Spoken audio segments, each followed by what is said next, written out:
Are we here? Are we alive? I think I'm here and alive. Hello, welcome everyone.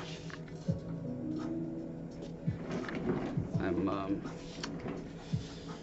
just realizing I wanted to make some things that I forgot to make with this, and so I've got to figure out how to fix this now. It's been so long since I've used this. I think, yes, that's how you get the little broken filament out that is so small you can't even see it. Then we unspool from here, and it goes where? Where you go? Down. Ah, down here. Okay, that makes sense.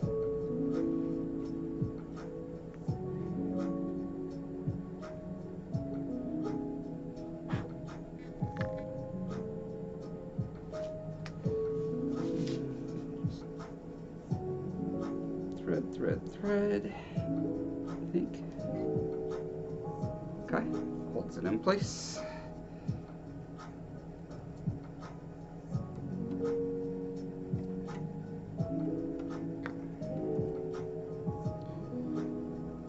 And we just need to make this, make sure that it's at a right angle.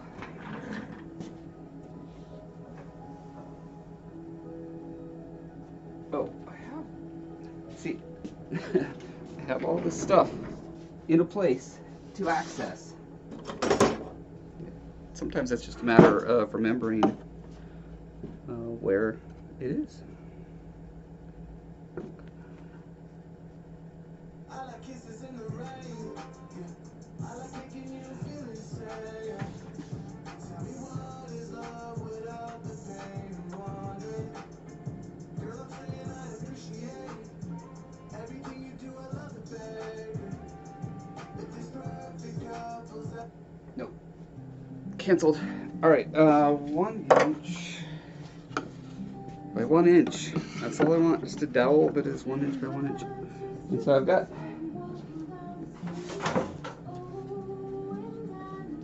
plenty of 1 inch foam. And so if this is set at 1 inch, it should be pretty straightforward.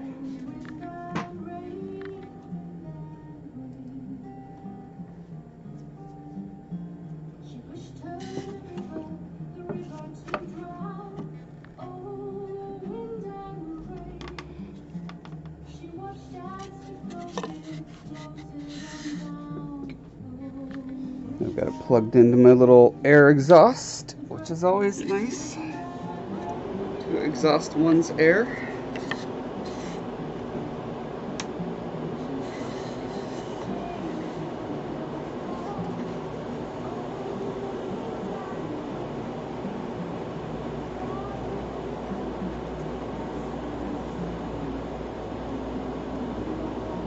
You know, except when you're scuba diving or in space, then you definitely don't want to exhaust your air. Okay, well, that's square-ish.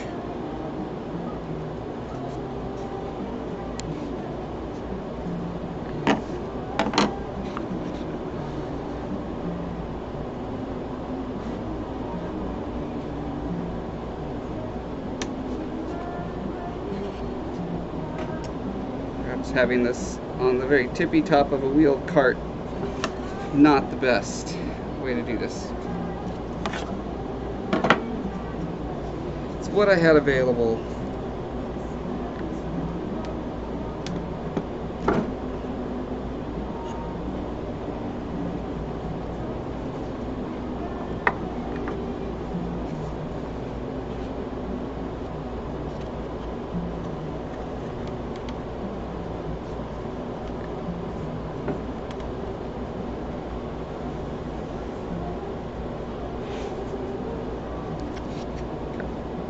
About the size of the tile that I want.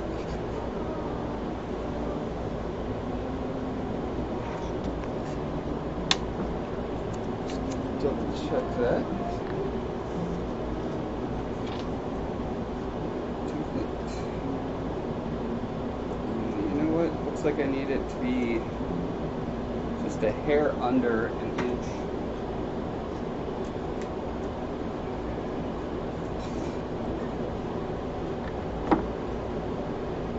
Here's our inch, and there's 1 hair less than it.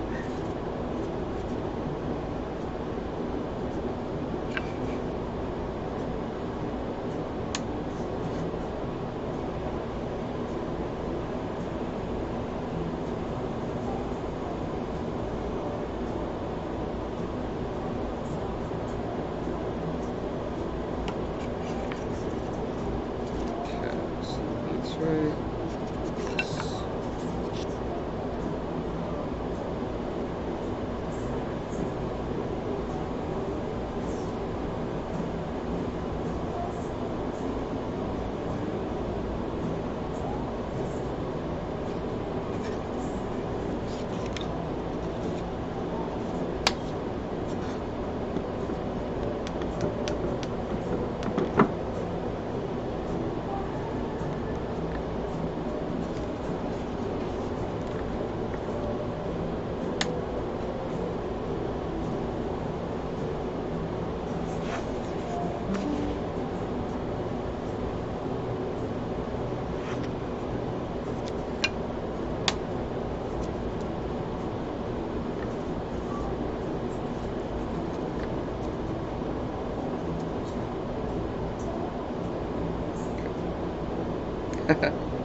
Not surprisingly, now it's 2 hairs, which means it went from 1 hair too big to 1 hair too small.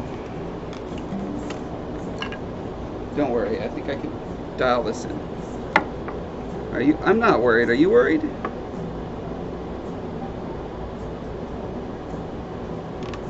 It is a very kind of fine-tuning thing I'm trying to do here.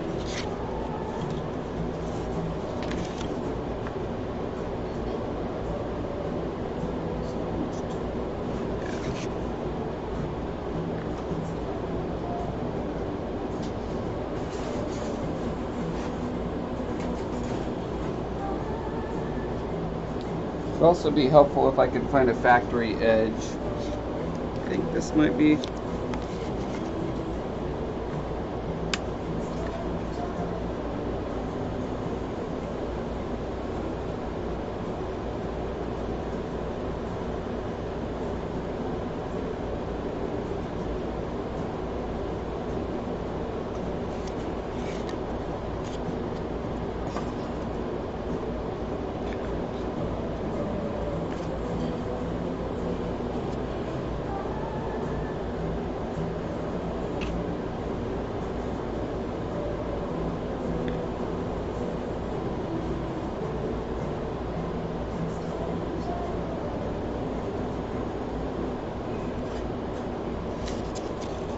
Oh, that's almost literally a hair thick there.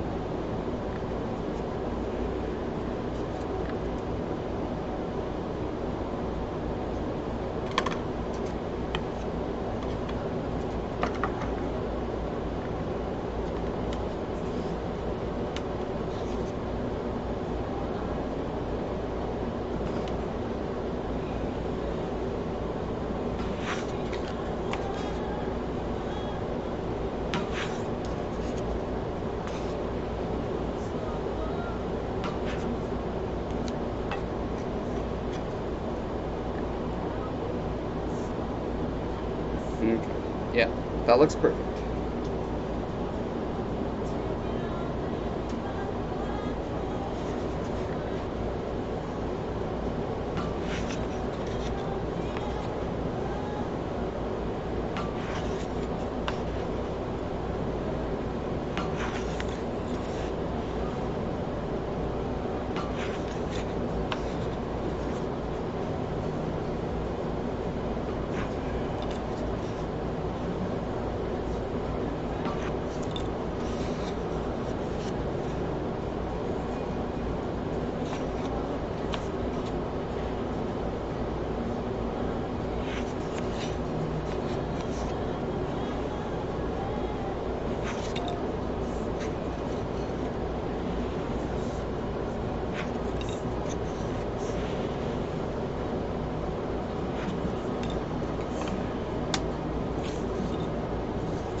Come on over here, guys.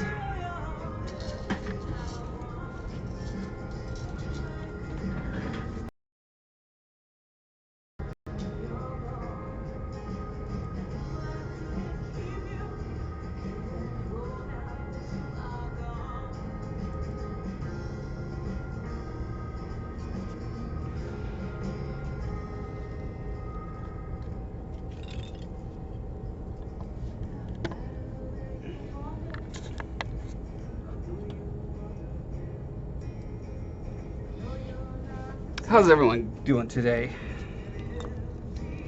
Me, I'm just fine. Literally just fine. So, where we left off last week is we were doing these kind of train tiles that I'm going to be molding and casting. And then I had this idea that because the cost of doing the mold making and casting is significant, that I really wanted to make sure that these would all line up like perfectly, because like some of them are a little less than perfectly perfect. So when I started my square tile set, which I realize this looks like literally something you could get at Home Depot, trust me, it's not. Everything that you can find at the hardware store that I've been able to find, the grout lines are significantly thicker, which is a dead giveaway of scale. And I'm trying to make a set for, you know, dungeons and castles and stuff like that feel closer to the scale. So these are exactly 1 inch, perfect for minis, wargaming, etc. And it's 1 inch from, it's not that the tiles are 1 inch. That's another tricky thing that you find at hardware store stuff, is that the tiles may be 1 inch, but then there's, you know, an 1/8 or 1/16 inch of grout between them. And so if you start lining them up, then your play space is going to gain all that extra. So basically, I'm making these tiles slightly less than 1 inch, exactly the amount that the grout lines up, so that it will always be 3 inch, 3 inch, 3 inch, and you can have very precise measurements with these. So that's what I'm working towards now. And to accomplish that, I 3D, you know, I built a little matrix essentially in Blender, 3D printed it out so that these can all fit exactly, and I'm very confident that the edges line up, that the grout lines are exactly where I want them, and that there's a lowest possible area where the grout goes down to.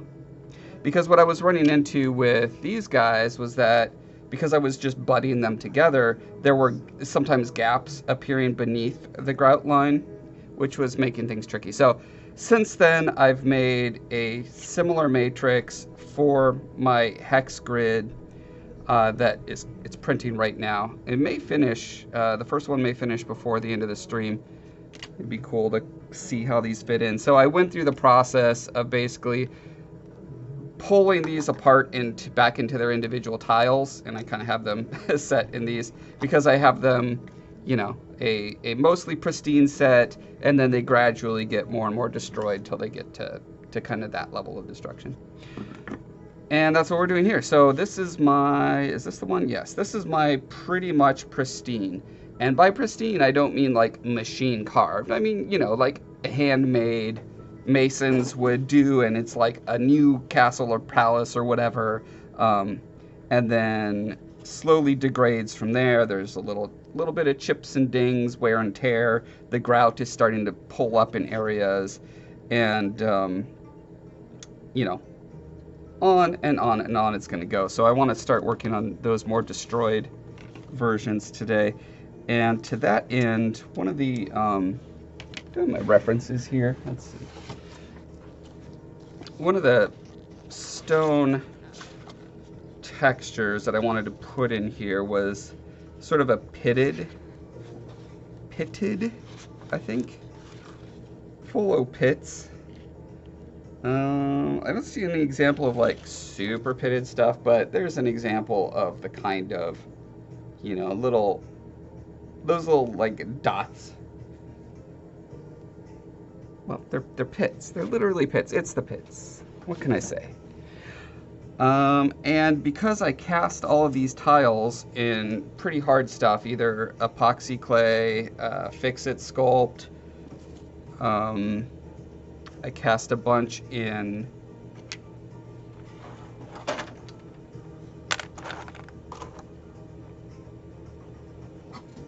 water putty? I can never remember the name of this because it's such a dumb name. I think it's water putty. Some of them actually have pretty good pitted bubbles already. Let's see. Get that to focus. No? Alright, well, trust me, there's little pits in there. But actually adding the pits into these hard tiles is not easy. Like, you have to literally go in and carve each one. As opposed to being able to have these and just jab at them, or, you know, texture them with rocks and stuff like that. So a lot of these tiles I already textured in one way or another, just by dabbing other material on top of them. So I think that's going to kind of be, I'm going to start mixing in these kind of textured ones with ones that have the more pitted look. It's pretty rare that you'll find, you know, a wall of stone that has any amount of wear on it where the stones are like all identically weathered. There's usually some that are chipped, some that are pitted, some that are cracked, etc. Depending on if all the rocks came from a similar, or, you know, if they came from the same quarry, or same part of the quarry, because even, you know, rocks in a quarry, they still have different chemical compositions spread throughout it. Anyway, yeah, that's what I'm working on now.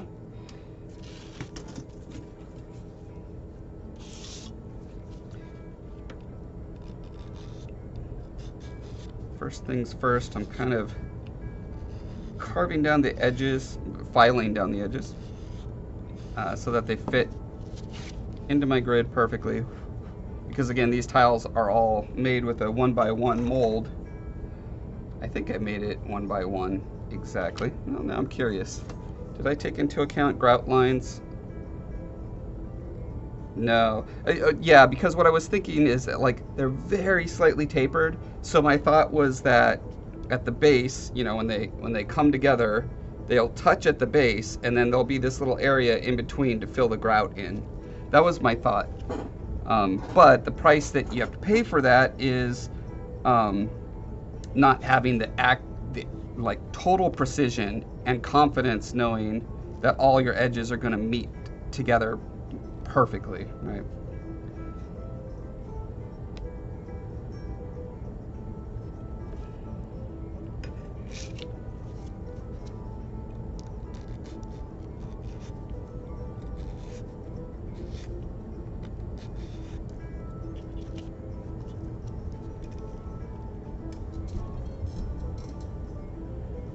Oh, there's going to be a commemorative show for Ed. That's great.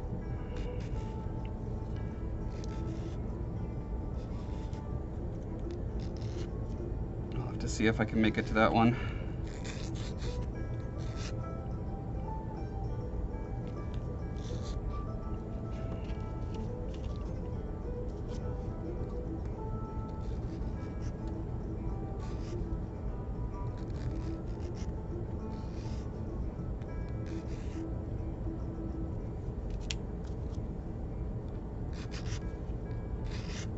Now, as I'm going down the scale from pristine to battered, it's nice to keep like a few that are still pretty pristine mixed in. As you know, once it gets to the very bottom, you probably don't want any pristine. That would kind of stick out like a sore thumb. But having one or two that, you know, they were made of tougher stuff makes sense.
Yeah, it probably seems a little fussy and overly fastidious, the amount of super fine precision I'm trying to get with every single one of these tiles.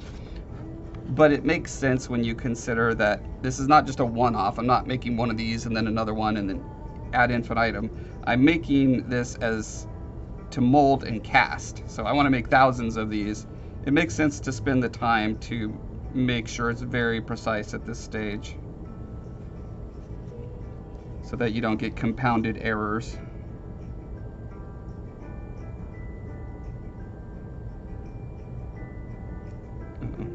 Super glued right up.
I'm placing this, I'm trying to make sure that the edge, like if there's any amount of wiggle up or down, I want to bias it towards the edge, because that's where, when it sticks next to another one, that grout line needs to be half of what it is in the rest of the piece. So.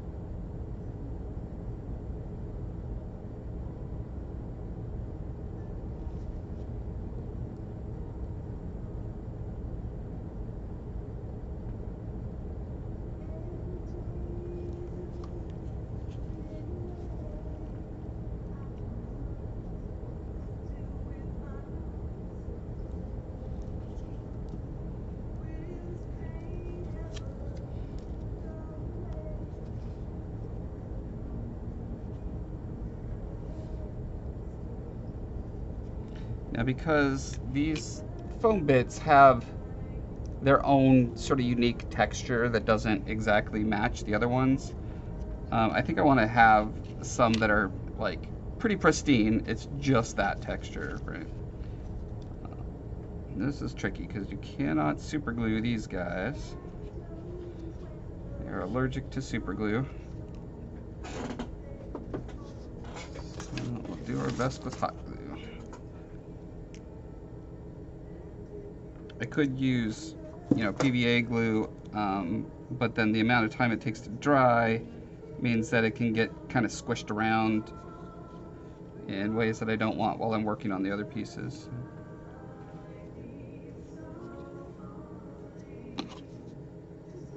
Just want to make sure the profile is very similar, because I just kind of eyeballed how high or thick it would make them.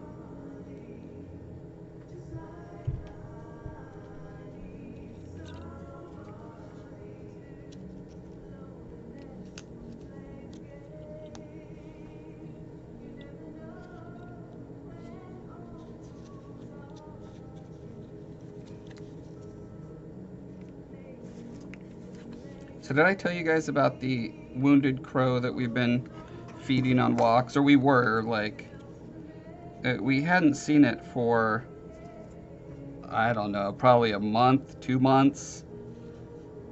Every time we went for a walk, most days we would see the wounded crow, like it can't fly, and it would hop up on smaller trees just on the branches, sort of Super Mario style.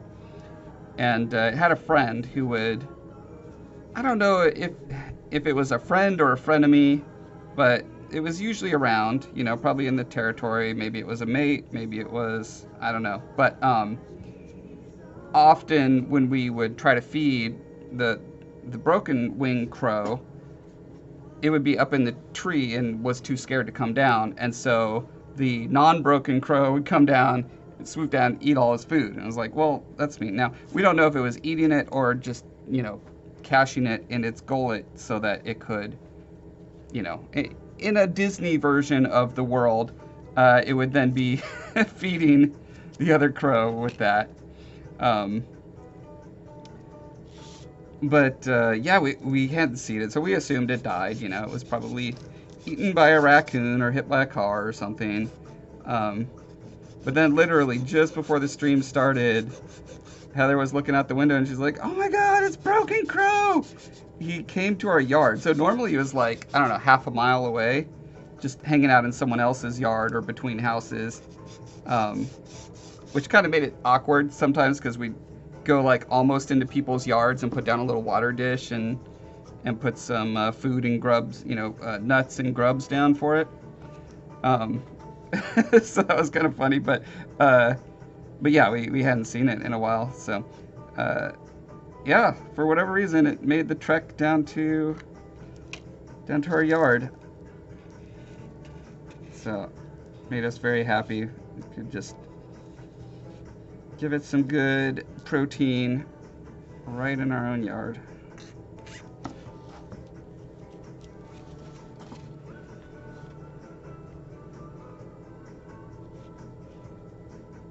I'm just gonna imagine the Disney version of this, which is that he followed us home one day, you know, because we were feeding him on a fairly regular basis. Or he talked to the other crows and was like, you know where the pink-haired girl and the spiky bleach guy, you know where they live? And the other crows were like, oh yeah, just around the corner, about half a mile down the road.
It'd be a good idea to do some other towels out of this stuff that don't have the extra texture on them to keep that variety quotient high.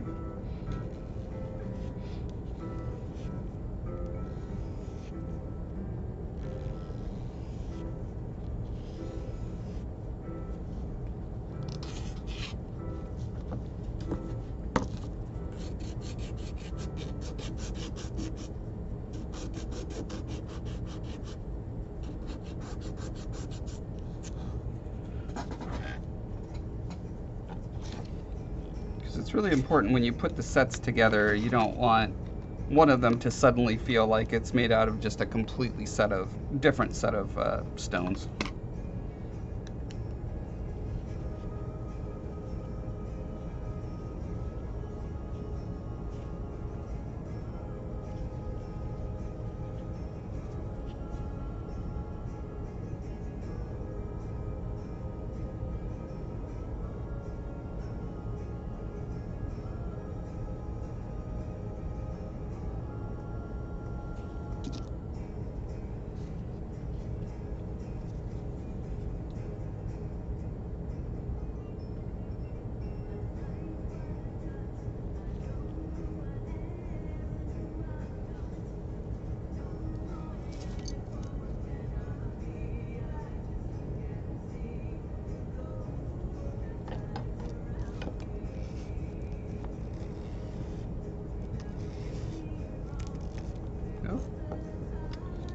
A little too brittle.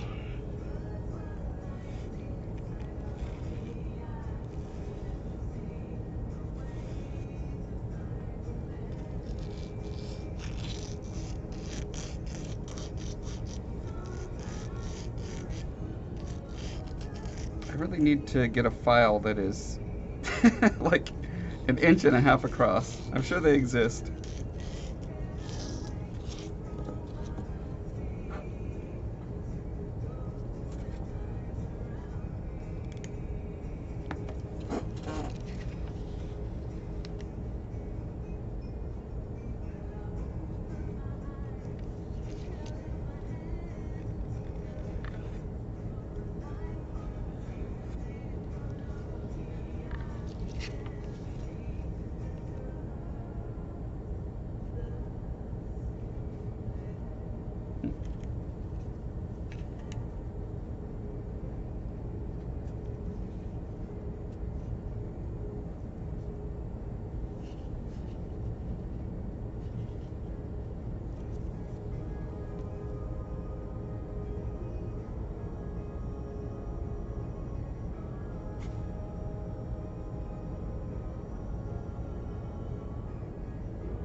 Now I've got a bunch of different kinds of texturing tools.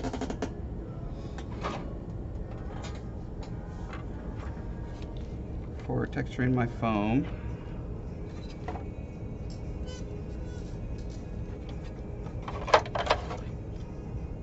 They even have them semi-organized, if you can believe it.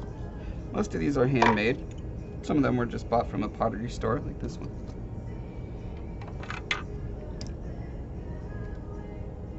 Now, let's see which of these we want.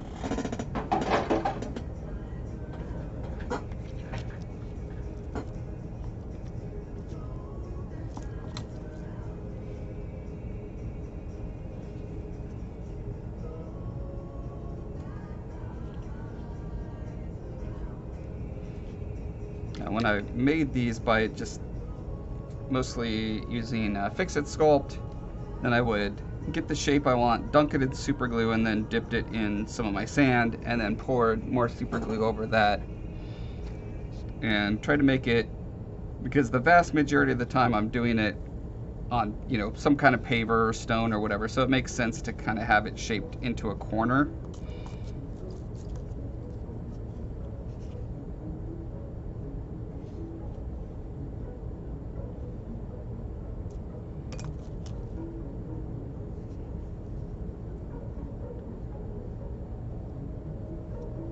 This one I actually made recently by squashing it into this kind of pumice lava-y stone thing.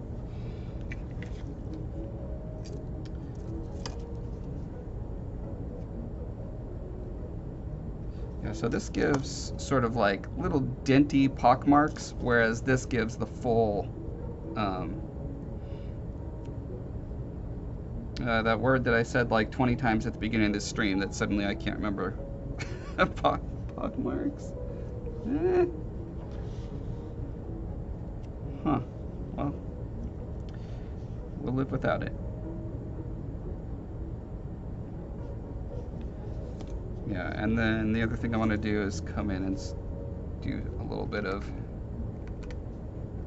extra chipping and weathering.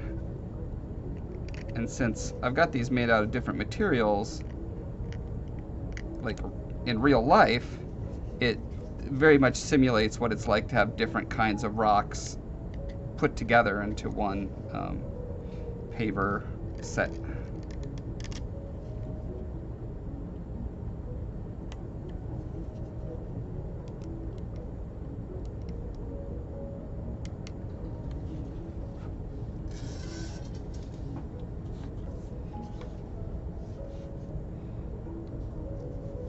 The thing I really like about water putty, such a dumb name, it's just like a yellowy plaster. You could get it at most hardware stores. Durham's Rock Hard Water Putty. The way you can carve it and chip it, it gives way kind of just the right amount. Plaster and hydrocal have kind of different properties that it doesn't, I don't know, it doesn't flake the same way. Or it doesn't carve as easy, so you have less control over the flakes than you do with this stuff.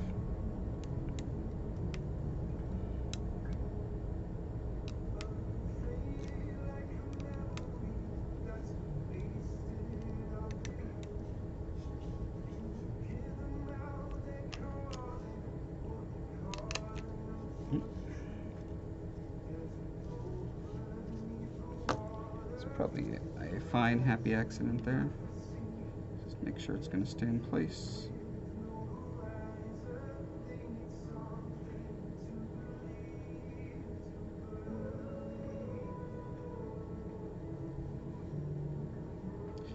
And out of curiosity, I just dab this on here and there. Let's see what kind of corrosion that's going to give me. Oh. Also, best if we stay focused. Stay focused, everyone. I'm just kidding. You don't have to stay focused. Do whatever you want. It's for entertainment purposes only. Only as educational as you want it to be.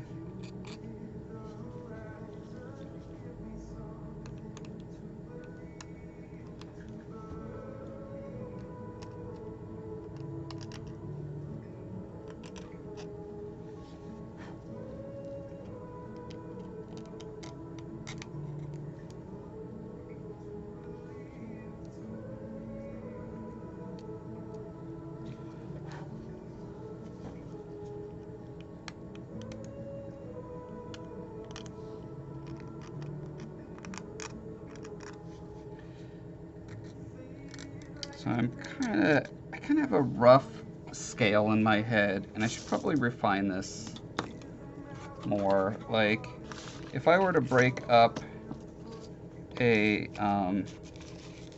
spectrum into how worn, old, destructed, whatever, a section of pavement is, if I was going to do a 10-point scale, for instance, I would say, you know, that's like, well, I would say this is 9.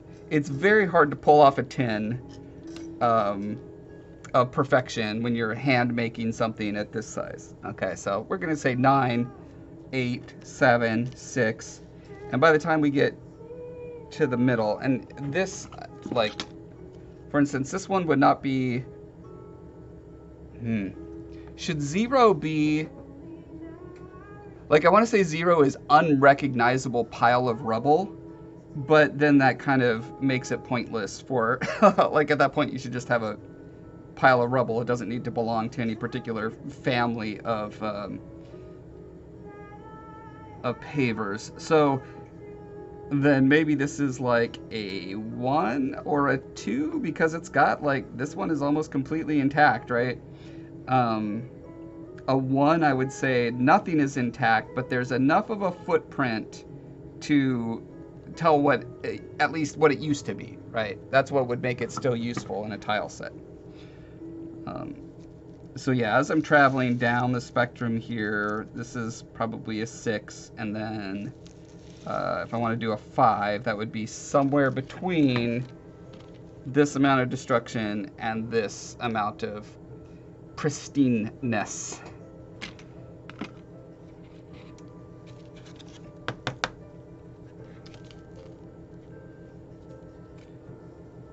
I'm tempted to just jump all the way to the bottom and then fill in from there, because I'm afraid if I keep going like these little step by steps, I'm going to end up making more than I need to actually make.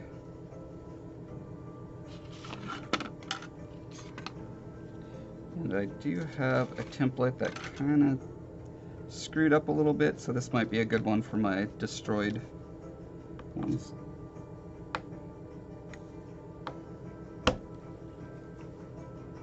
Oh, that is hard to remove. But you know what we can do about that? Sonic attack. Not Sonic the Hedgehog, just sonic vibrations.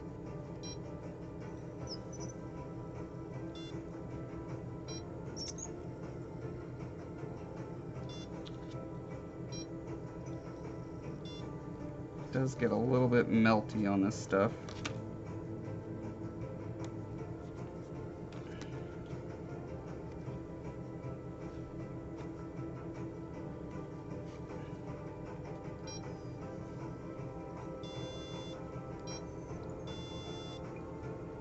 What is your problem?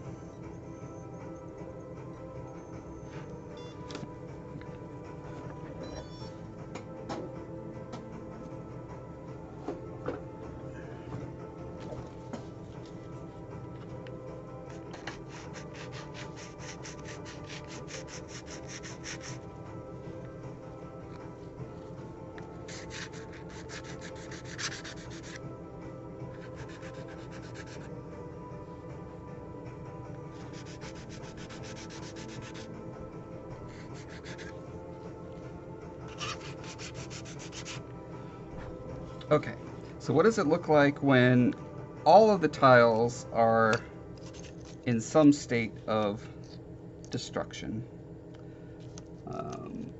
I could use a mix of these guys because they shatter real nice.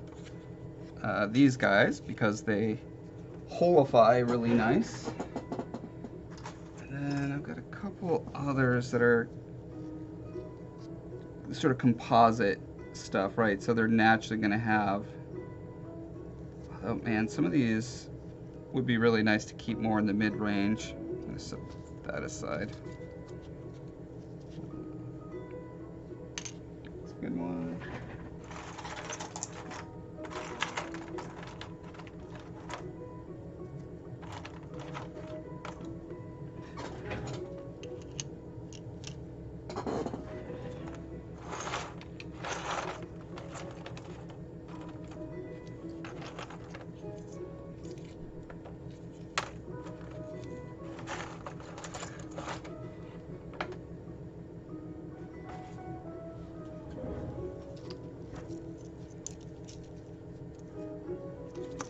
So some of these turned out really shiny, specifically the ones I think these are the ones that I made with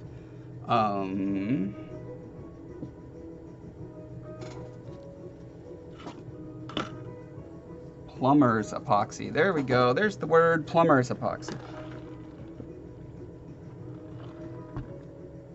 And I really like that shine, especially for the more pristine ones.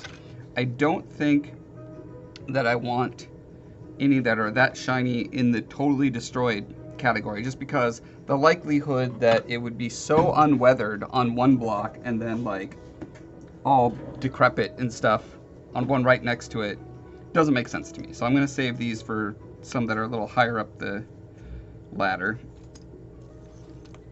But these ones that are a lot more kind of lumpy and worn down make a lot of sense.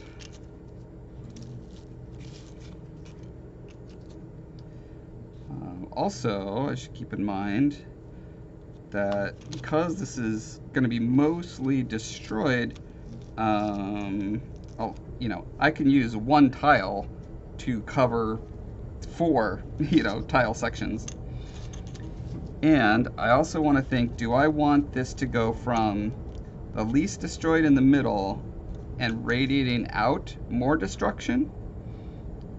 I think it's more useful rather to have it so that one side or one corner, maybe the corner is the way to go. One corner is the most intact part of it, and then the destruction radiates out from there. That's what I did with this one, just because I think it's more useful than when you're sticking stuff together to have, a graduated, you could control where you want the destruction to be in a gradiated way instead of it just kind of being very random, right?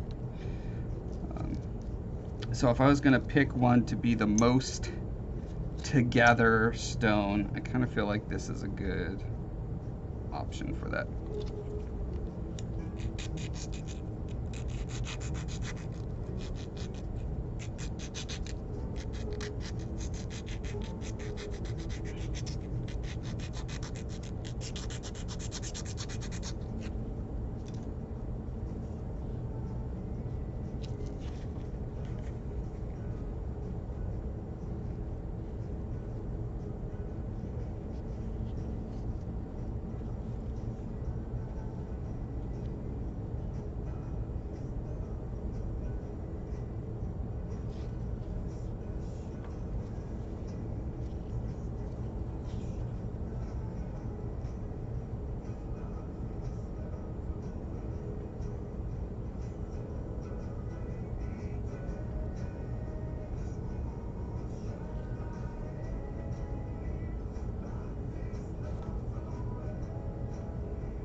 Let's take one of these guys and say that direction.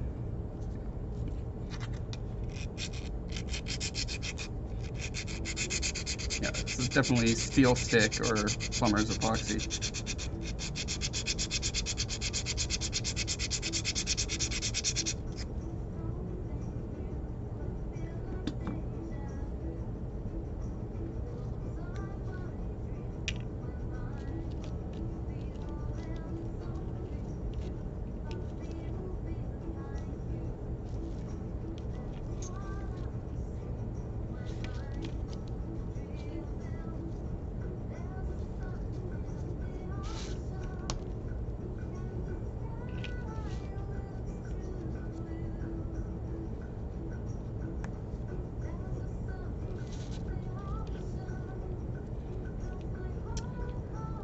Having it mostly cracked apart, but still contained within its own square is sort of the next step of degradation.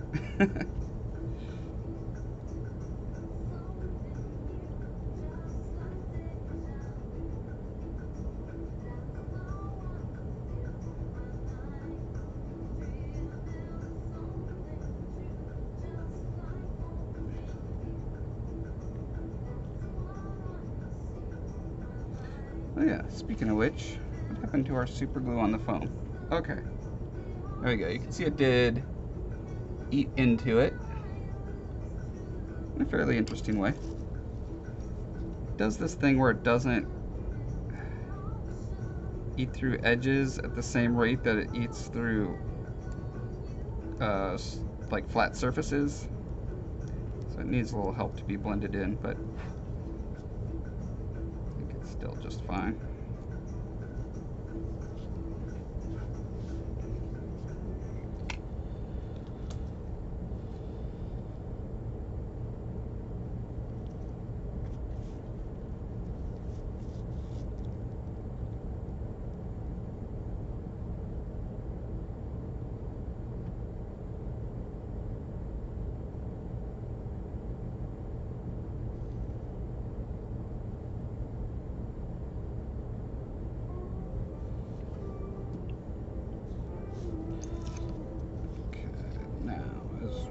So we go from mostly together, mostly cracked, but still together, to cracked and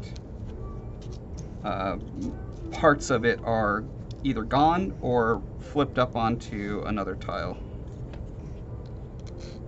And I guess for that, I want a fairly consistently thick tile.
Okay, now I don't want any of the broken pieces hanging over an edge like that, but I do want it hanging over either other tile pieces like that or onto the same tile.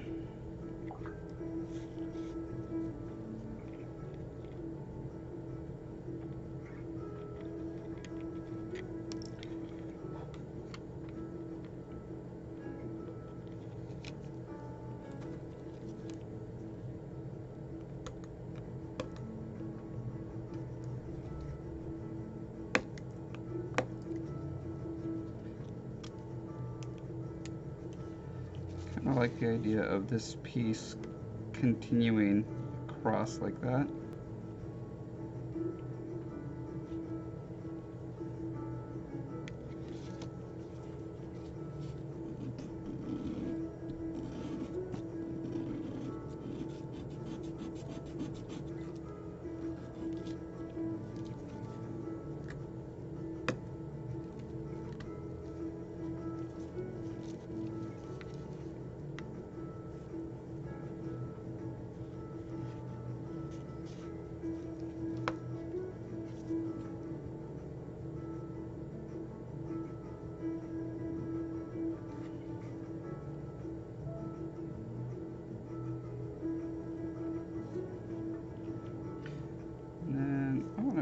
Try something here. I'm just gonna fill up this chunk with super glue.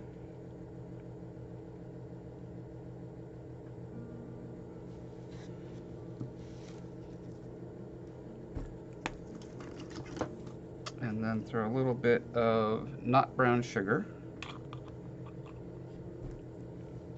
into it. This is the finest grit that I have. Be curious if anyone knows of a super fine grit material for keeping the scale looking nice and small. I'd love to hear about it. Like, I've tried baking soda, but most of the stuff that I mix it in with actually, like, turns it into a sludge. It takes away the individual little grains.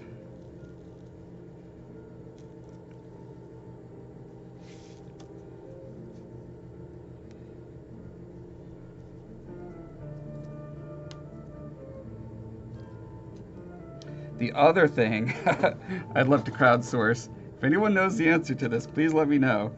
The scale of hexes for whatever game you play. I've been researching it and I'm trying to find. So, well, one thing I found, it's clear. There is no consensus, there's no universal sizes for hexes. Like, I would like to think that there are inch hexes, but the problem is that math is very annoying, and so the edges of a hex are all the same, right? But the distance from a flat edge to a flat edge and a point to a point are different, so that you could never have a true, like, you know, a square covered in hexes where the edges all align. It's either going to go a little bit further on one side or the other. And so I've been trying to see what is the most common or most useful size for hexes to be.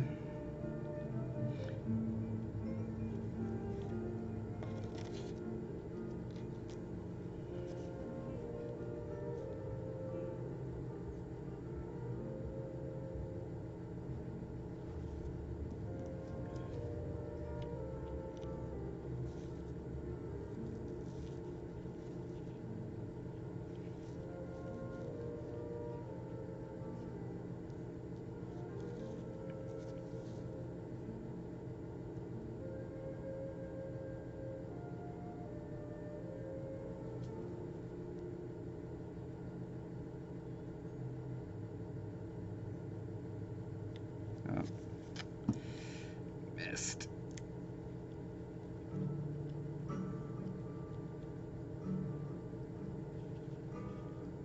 Gotta love that magical property super glue has to just always stick to the thing you don't want it to and not stick to the thing you do.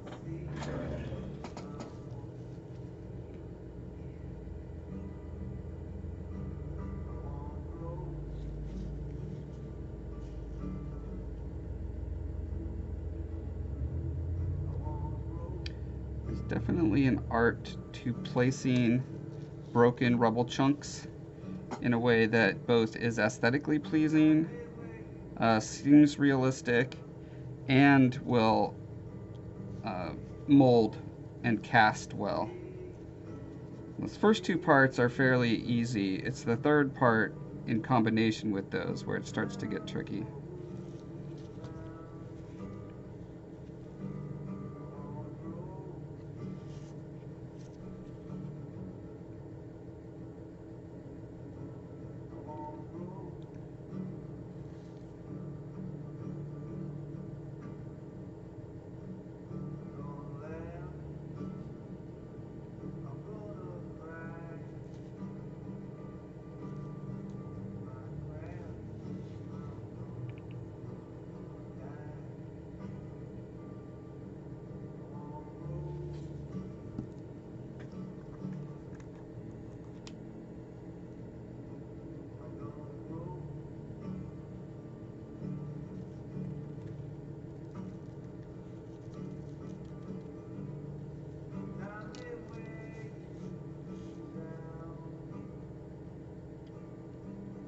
That's interesting. After the super glue gets pulled up into the sand through the capillary action, it has a period where it's can be scooched around a bit. It's good to know.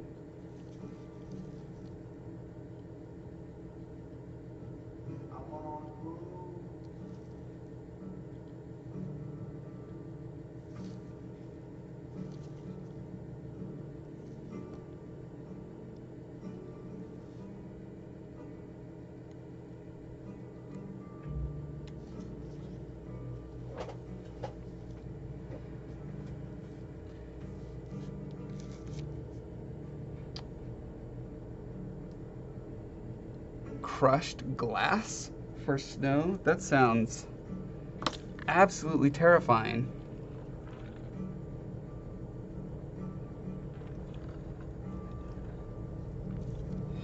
I've got some kind of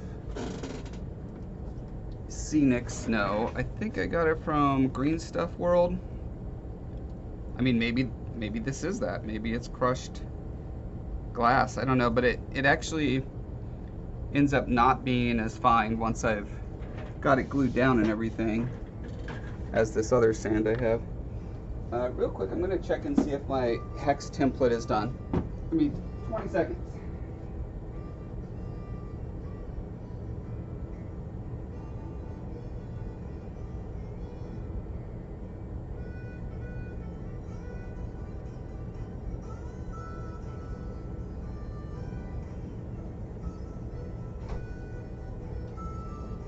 Look at that, hot off the presses. What timing. It's beautiful. Literally, it's hot off the, well, not hot off the presses, hot off the 3D printer plate. Nice and warm. Feels good on my cold fingers.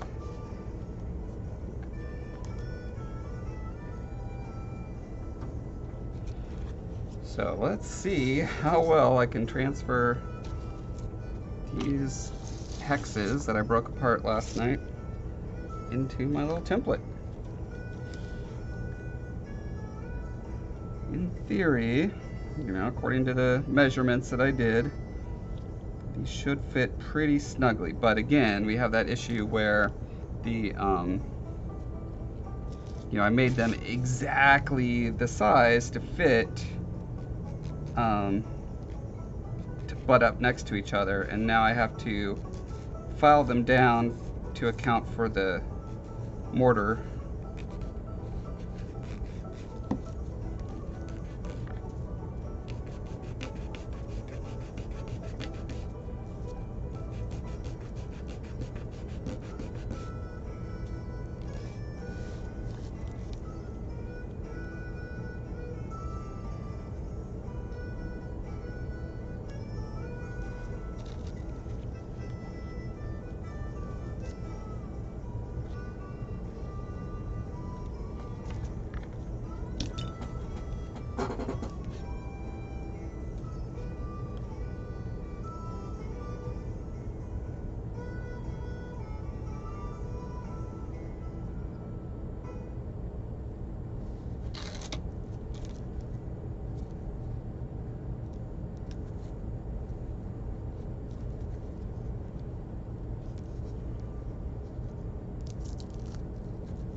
This one's nice and easy to carve because it was pressed out of freeform air, I believe. They're not all going to be that easy.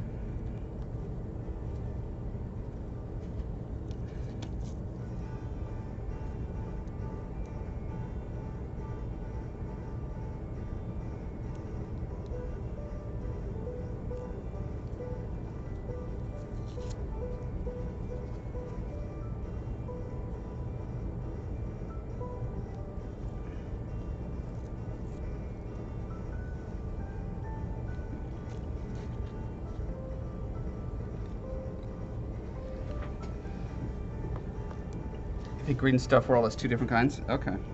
I'll have to look into it again. Just squeeze this in? I can. Okay.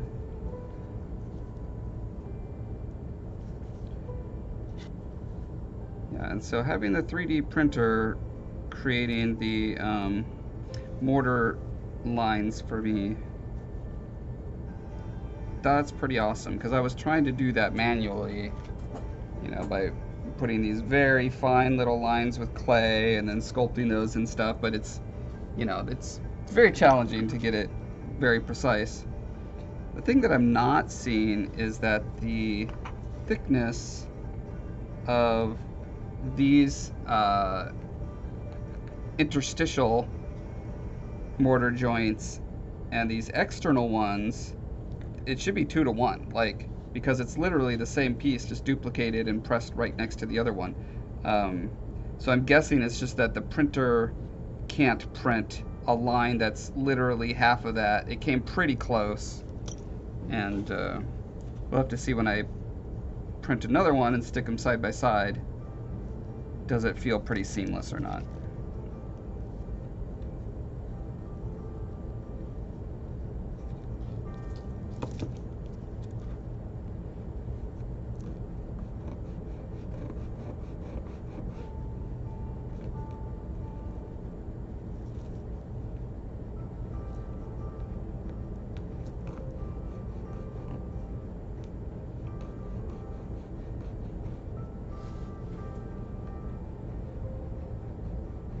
Hey, Albavazan, how you doing? Thanks so much for 36 months. If I'm doing my math right, that's like over a year.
Just to close the loop on what we were working on yesterday, the pieces got all smashed, have been remounted, and they're nice and pretty and solid.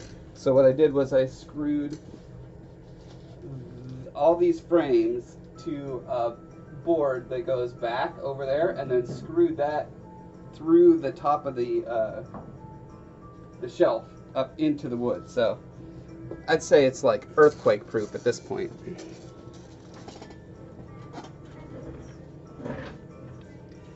That's right, Albavazan. My math skills are in the top 10th percentile of the bottom 1 percentile. Don't ask me what a percentile is. I can't tell you.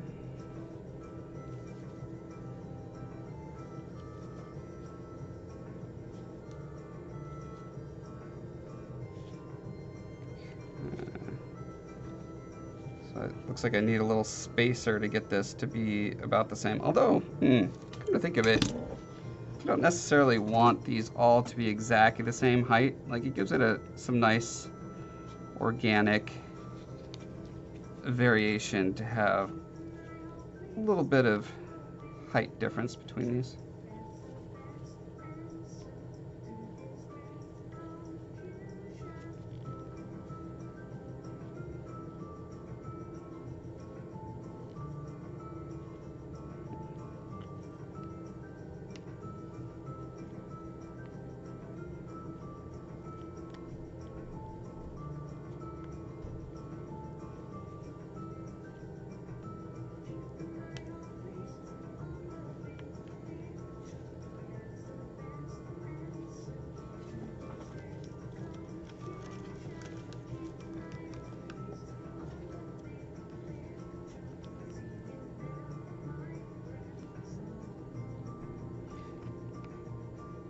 So the frustrating thing is, like, all the edges seem to fit, but when you put them all together, they don't. It's probably another math thing going on there.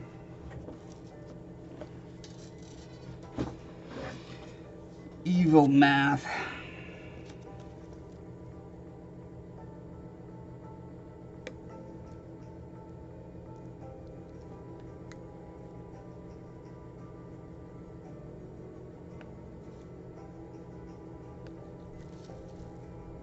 It's pretty challenging actually, like, slicing off just a little, you know, just a hair off of each side. It would make sense to file these down, but it's not working so well. I think because this is one of the, like, rubbery resins that I used. So I cast a variety of materials to help provide happy accidents for variation's sake.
Just like tuck it in. It's nice.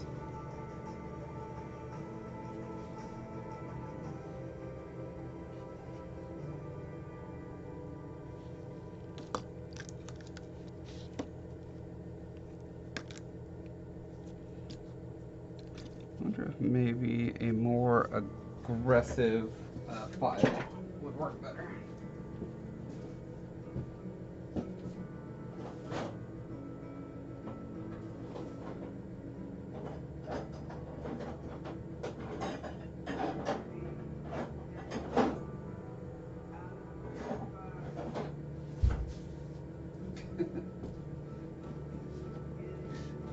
So my files are like fine, very fine, and the teeth of a Balrog. Those are the three versions that I have, and that third one is not gonna help. Pretty confident.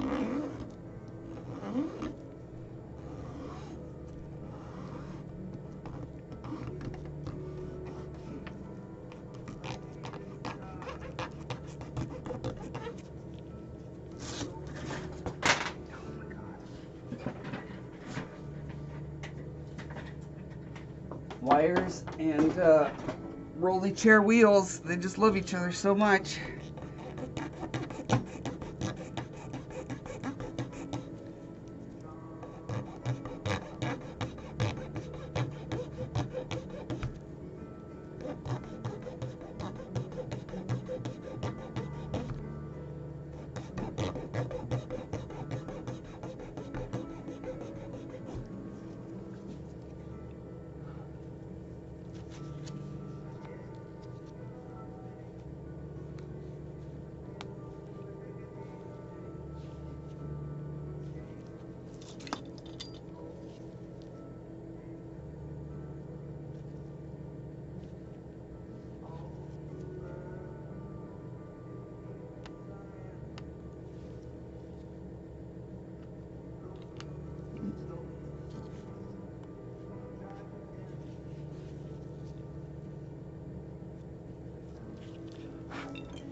Oh, look at this.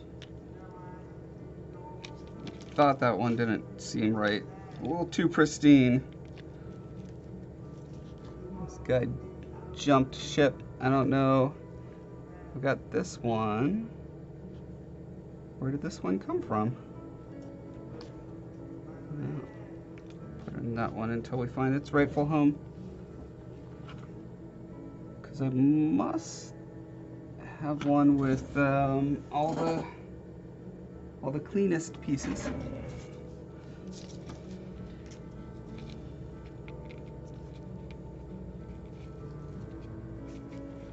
Oh, this one's awfully darn clean too. What is going on here? Suspiciously clean. That was my nickname in high school. Josh Suspiciously Clean Foreman.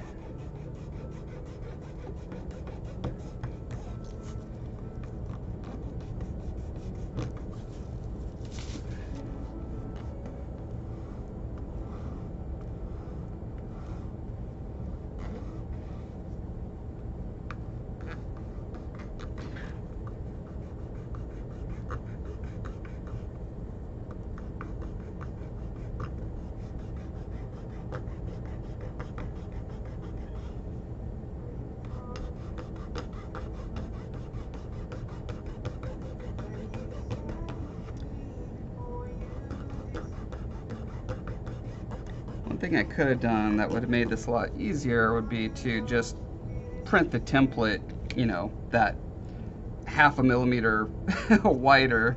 However, the problem with that theory is that then when you put these together, you end up with a slightly odd length from one corner to the other, or one side to the other.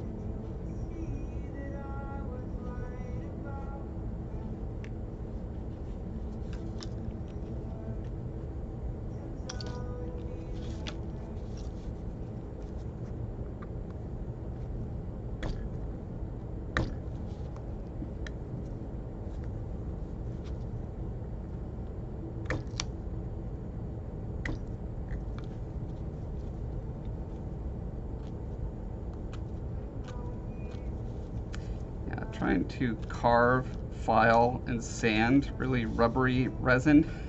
It's just not very fun.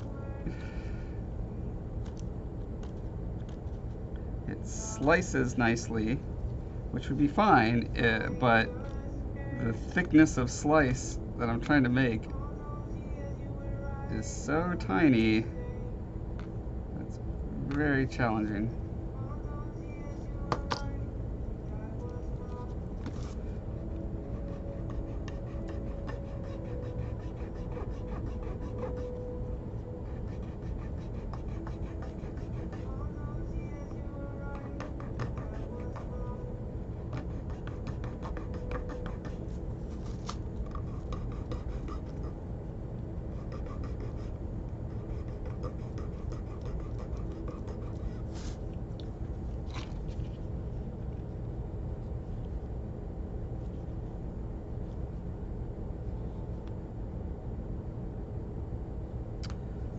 Wait a minute, I think this is the pristine piece. Okay, that explains a lot. This is the naughty boy. This guy is supposed to be in a different one. Okay, glad I didn't glue these down. Okay. This super slick dude here is the one that belongs. So actually, on this piece, I do not want any variation in height because this is supposed to be my showroom floor demo model. Freshly installed. No time for sinking and roots to grow under it, that sort of thing.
I'm going to politely decline the whistling and ukulele.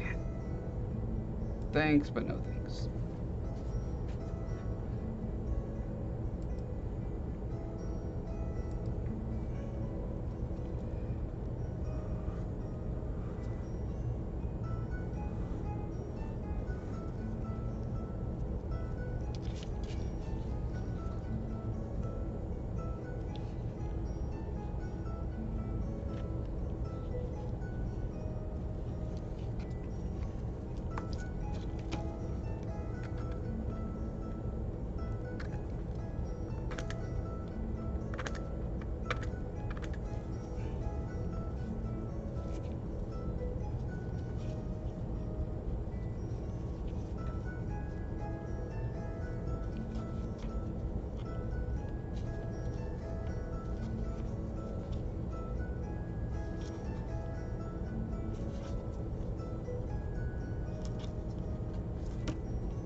Remember that time between 2008 and 2014 where every corporate commercial for anything had whistling and ukulele and sometimes clapping or snapping in it? What an age that was.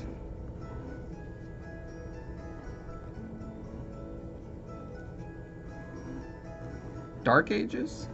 Perhaps.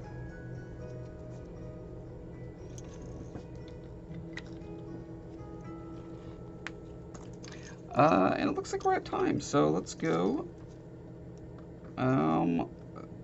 do the old Viking raid,